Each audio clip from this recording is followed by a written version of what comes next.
Joe Baba London, je vais vous montrer les différentes lignes, comment la jouer. On a un adversaire ici qui est classé 737. On y va, cavalier C3, fou F4. On va y aller vraiment avec la théorie. On a notre adversaire qui sort le cavalier ici de manière assez traditionnelle, qui veut peut-être aller chercher ici la case en E4. Ah, et là, je vais vous montrer une première ligne. Déjà, un premier petit piège qu'on peut faire, c'est de venir jouer notre cavalier ici en B5.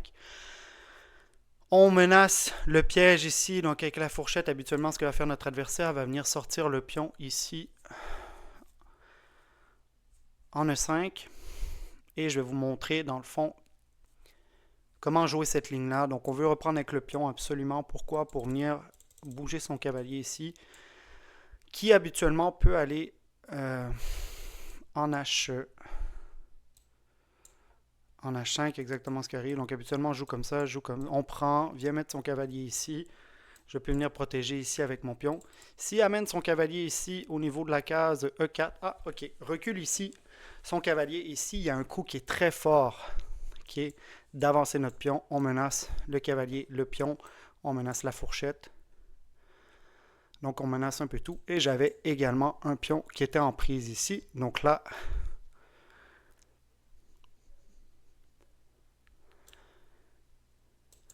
écoutez, j'ai tellement de coups ici que je vais venir prendre ici. Il y a une petite stratégie qu'on peut venir faire, c'est-à-dire ici, s'il me reprend, ok, viens me reprendre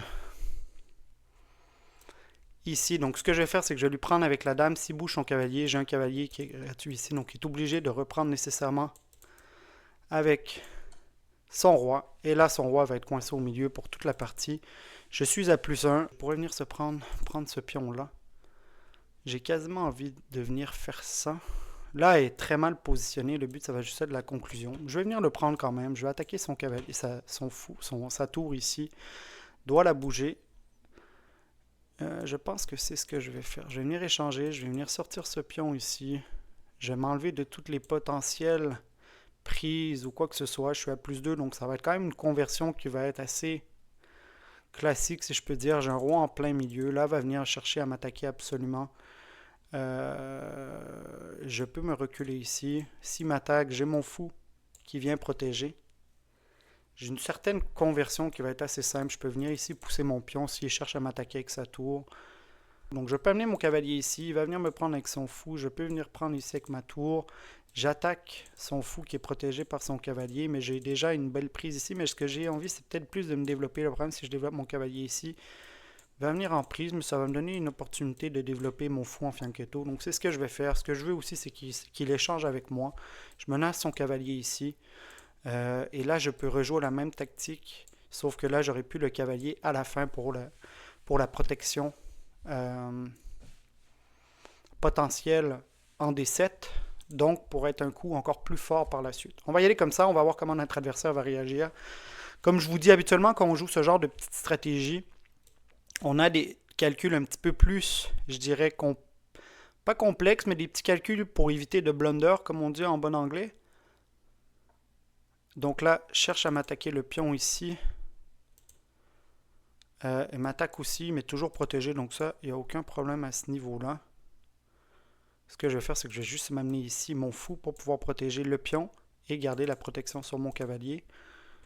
Est-ce que j'ai toujours la stratégie? Si je viens là, je prends, mais là, pour venir me prendre le pion par dessus. Donc je vais juste faire ça. Je peux potentiellement roquer également, mais là, j'ai quand même une belle attaque sur la colonne G, donc je vais peut-être pas nécessairement roquer ici l'attaquer, mais je vais juste jouer la tactique ici, juste pour simplement, justement, échanger son fou, avoir une tour qui va être extrêmement active. Là, je menace d'aller me mettre ici, justement. Là, j'ai ma tour qui domine complètement la colonne, et ce que je vais faire progressivement, ça va être de développer ma tour sur la colonne G, ici, hop. Et là, vous voyez, j'ai une belle colonne ici, je peux venir restreindre son fou ici, par exemple. Et là, je vais mettre de la pression sur ce pion ici qui est très faible. Pourquoi? Parce qu'il n'y a pas de pion pour lui soutenir ici. En fait, ça fait partie des pions qu'on a pu venir chercher, mais les pions sur la septième rangée ne sont plus là. Donc là, je peux venir potentiellement attaquer avec mon fou. Donc là, à jouer un bon coup en m'empêchant de venir ici. Je ne pense pas que c'était nécessairement volontaire. Tu apprécies cette vidéo et le contenu échec, alors pense à t'abonner en cliquant sur le lien ci-dessous et active les notifications. C'est reparti! Donc ce que je vais faire ici, c'est que je vais venir pousser mon pion. Si on échange, je développe mon fou. S'il n'échange pas, je peux juste le repousser qui va venir supporter ma tour ici. Exactement ce qui vient de se passer. Donc là, j'ai mon pion qui supporte ici en plus ma tour. Là, je viens de m'ouvrir l'espace pour le fou. Je vais venir attaquer 2 fois ici ce pion. S'il n'anticipe pas la chose en doublant ses tours, n'aura plus moyen de se protéger car ne peut pas venir chercher ici la protection non plus ici, car va finir avec un pion en prise ici. C'est exactement ce qui se passe.